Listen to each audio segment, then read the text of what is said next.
Morning, students. I hope you all have seen part 1 of Unit 3 Sports. Now, let us begin with part 2.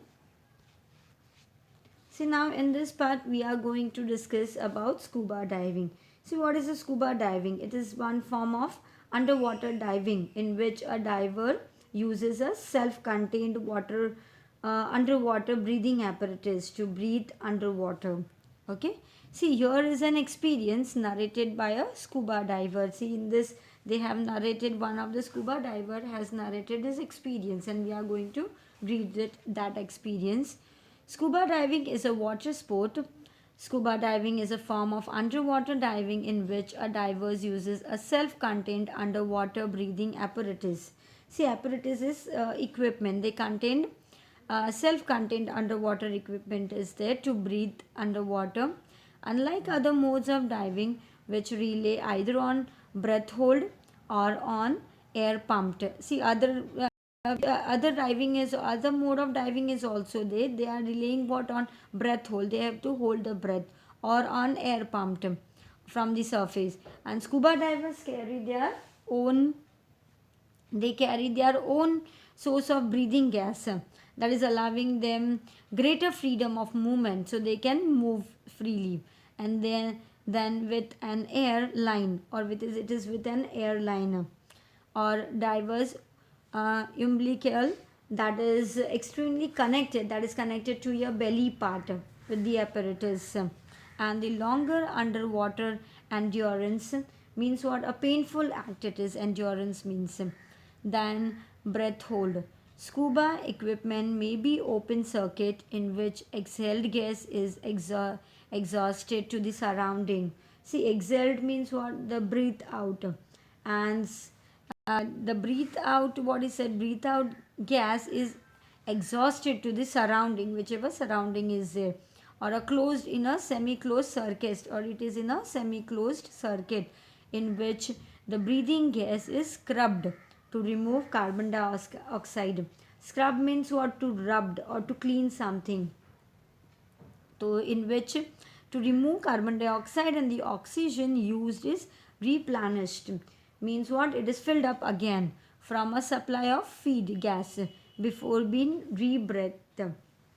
So that was about scuba diving. Now let us read scuba diving experience.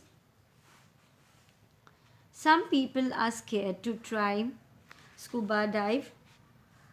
Some people love the sports and always find their excuses to go somewhere only to dive. See, some people now with great courage, they love this scuba diving and this sports very much. And the writer over here, the writer writes about his own experience of scuba diving over here. Is this sport has some similarities with many favorite fruit, durian. See, it has durian means what? A fruit distinctive for its large size, strong odor, and unformidable thorn-covered husk. That is Southeast Asian. It is seen native, and either you love it this, or you hate it, or just don't have the courage to try it. See what it says, or you else you love it, uh, or else you hate it, or you might not be having the courage to try also to it. I had been thinking to take a course on scuba dive months ago. He was thinking to take a course on it. So he was at first, but wasn't sure that I am scared of snakes. She snakes. Thinking about it makes me sick and all frightened. But then I was so curious why people love it so much.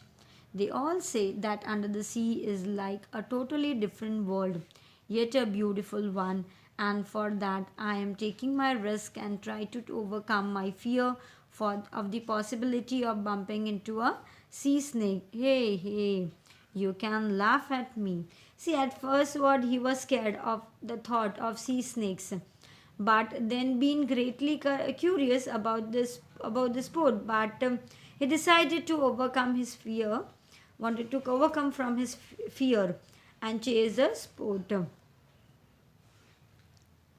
So after taking a private lesson from my diving instructor, see, after he has taken a private lesson from his instructor, I went to an island. See, writer takes it first dive. He went to an island. It was his first experience. First dive, 12 meters depth. Tried hard not to panic. See, it was the writers. He takes his first dive. How much? 12 meters deep, and he tried hard not to panic. What the hell am I doing? See what he thought. What the hell am I doing? I said to myself. He said to himself. What if something bad happened? See, all these things was coming in his mind. He feels a little uncomfortable in the beginning. He felt that what will happen if something bad will happen to me. But I kept a positive thought, and there was a positive thought in his mind. It's going to be a wonderful experience, and he thought, no, it's going to be a awesome, wonderful experience. Just do it. Let me try it out. And then I synced myself and went down. Then he went down deeper and deeper, and he went downward deeper and deeper. I could feel my heart beats fast and my ears hurt as I went deeper. See, when he was going underwater, see, he finds everything was green around it, and his heart beats fast, and his ears hurt as he was going deeper. Following my diving instructor, I equalized my ears often until I felt comfortable to explore the underwater sea. See, suddenly all around me was green. See what happened? Suddenly, what he saw, everything was green around it. And it felt like living in a green world. See what he felt? That it was living in a green world. Really, as far as I could see, everything was green. I saw some corals, big ones. Some of them looked like giant mushrooms. I saw some sea urchins. Sea urchins, corals is what substance like rocks they are, and formed in a sea by group of particular type of small animals, and it is formed used in jewelry. And mushroom, though you all know, that is a fungus with its round top. You might have seen it. An urchin is over here means what? It is sea urchins, small sea creatures, and lots of fish hiding in the sand. See, fishes, they were hiding in the sand. I was enjoying the scenery. Yeah, he was enjoying the scenery over here, the writer. All around me until my instructor waved at me with a hand holding a pink fin. What? That fin looks familiar, I thought, and yes, that's my fin. Ha ha ha.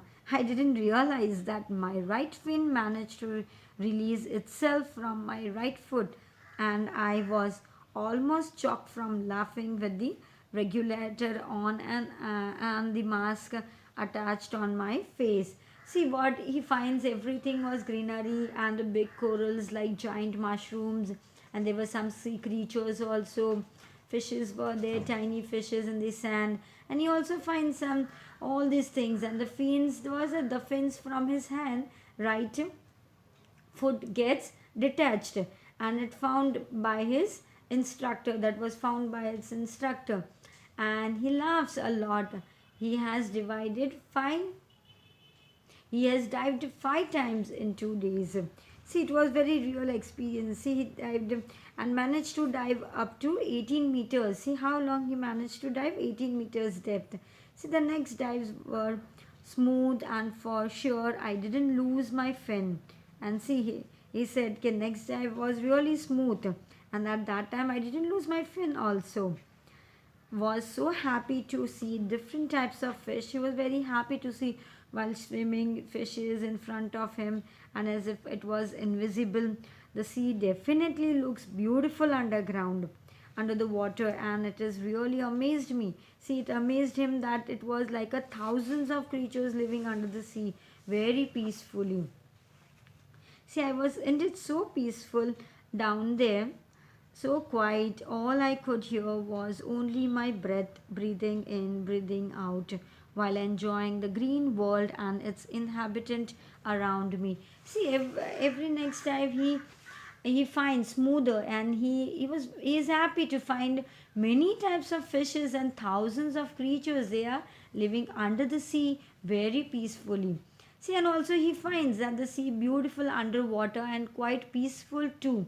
See, he is happy to enjoy the green world and its inhabitants around him. Such a pleasure moment it is. If you also get the chance to have scuba diving, it's really awesome. You should try it. Let us move ahead now. See, now you can see in the activity 6, that is archery is a sport. See, they have talked about archery. History of archery in Indian dates back in Vedic era. You are familiar with the mythological character Eklavya. Given here is the beginning of a story. Let us read it out. See, it's an archery, and this epic here it's a well-known story of Mahabharata about Eklavya. And archery is the art or a sport of shooting arrows with a bow. You might have seen this. Now let us read it out and I'll explain you. This is the story of a long gone era. See, it's a story. Era means what? A period of time, especially in the history. In the country of India, nearly 5,000 years back. It's a 5,000 years back story. Lived a boy named Eklavya, the son of a tribal chief in the forest of the kingdom Hastinapur. See, mythological means connected with myths. And see here, this Eklavya, it is said about the Eklavya. He was a son of a tribal chief of the forest, and he lived in the kingdom, the forest of kingdom Hastinapur. Eklavya was a brave, handsome boy, and he was loved by all. He was very brave boy, and he was loved by everyone. But he was not happy. See, in spite he was being loved by everyone, still he was not happy. Why? Because his father saw that something troubled Eklavya. See, in this, his father noticed that something is troubling him. More than once he found his son lost deep in the thought when the other boys enjoyed the pleasure of hunting. See, when he saw that his father saw that his son was lost deep in the thought when other children were there, who other boys, they enjoyed the pleasure of hunting and playing. See, one day the father, see, now here is the end of the story. See, it starts the story over here. See, let us discuss. See, here is a well-known story of Mahabharata about Eklavya, and it is an epitome of a loyal student. Eklavya was the son of a tribal chief in the forest of kingdom Hastinapur, and he was very brave and handsome also, but he was not happy. He wanted to enjoy the pleasure of hunting and playing.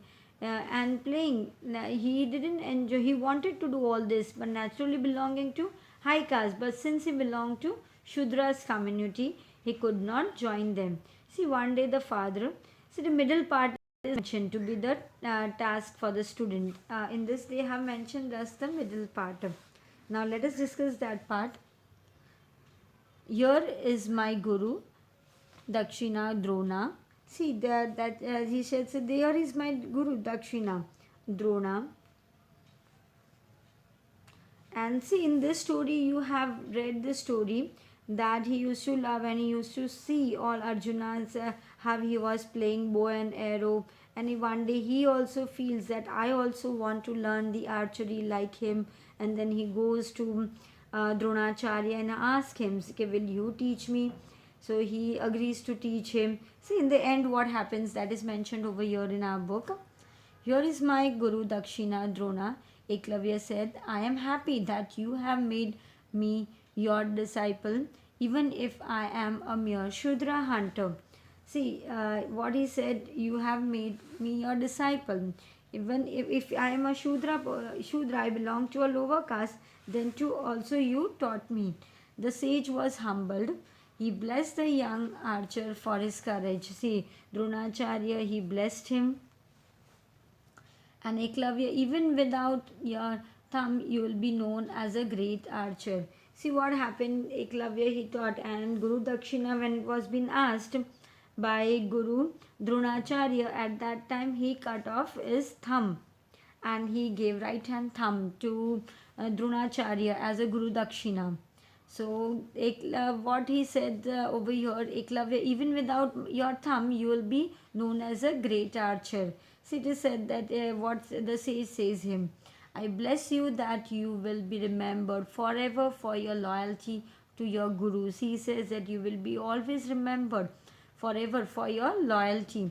And Drona declared and left the forest. He was moved and grieved at his own action. See, he was moved over there and he grieved on its own action, but he was content that his promise to Arjuna was not broken. The god blessed Eklavya from above. See, but despite his handicap, he was been handicapped because his right thumb was been cut. Eklavya continued, he continued to practice archery. And how could he do so? See, when one has a dedication to do something, one can make even mountains bow. With the practice, Eklavya could shoot arrows with his index and middle finger. See how he could shoot with his index and middle finger he was using rather than a thumb. See, it is very important. It is very difficult to do, and he became a great archer. And then he was ever before. His renown spread far and wide. When Drona came to know this, he blessed the boy silently and begged for divine forgiveness. See, he blessed him and also for forgiveness. And true of Drona's blessing, Eklavya is still praised as the most loyal and brave student in the epic of Mahabharata. See, Eklavya, he offered his Guru Dakshina as he had demanded, and see, he was also happy to do so. That even if he knew that it would, see, if he would cut his thumb and give offer him, then he would then never be able to pursue the passion for archery. See, Guru Drona blessed him to be a great archer, and he left. And see, Guru Drona was content that he had kept his promise to Arjuna, okay, that no one will be as good as you in archery. But despite his handicap, he was being handicapped. Eklavya, he continued to practice archery with complete dedication, with full dedication, and became a great archer. When he came to know about this, he blessed the boy very silently, and he begged also for divine forgiveness, for the forgiveness, and true to Drona's blessing. See, Eklavya is still praised. He is praised in the most loyal. He was a most loyal and a brave student in the epic of Mahabharata. So that was the archery and story about Mahabharata, story of Mahabharata about Eklavya. I hope that you all have seen this part in Mahabharata, or you might have also read somewhere, or you might have heard about it. If you want to read full story in detail, you can have books Panchatantra. You can find out such the story in Panchatantra also, or in other story books or the epic books to read full story. See, that was about Dronacharya and Eklavya. Now moving ahead, we'll talk about Sachin Tendulkar. So you all know Sachin Tendulkar. He was a famous cricketer. Yes, Sachin Tendulkar is probably the most famous and popular sportsman in India. See, we all know at a very young age he started playing cricket, and he has become a public figure but has managed to maintain a dignified, mature outlook, remaining aware of his responsibilities. See, probably means what likely to happen or to be proved. Dignified means very calm and serious and deserving respect, with protecting. When he married Anjali, see, he got married with a girl whose name was Anjali, a doctor. She was a doctor and a friend from his childhood. She was childhood friend. He rejected large sum of from satellite TV for live coverage He also rejected all this what he got a live coverage, keeping its family affair. He knows his worth, and over the next few years, his endorsement means what approval or any sanction for remunerative works. It's one type of approval are worth 75 millions US dollars, but he is not a grabber.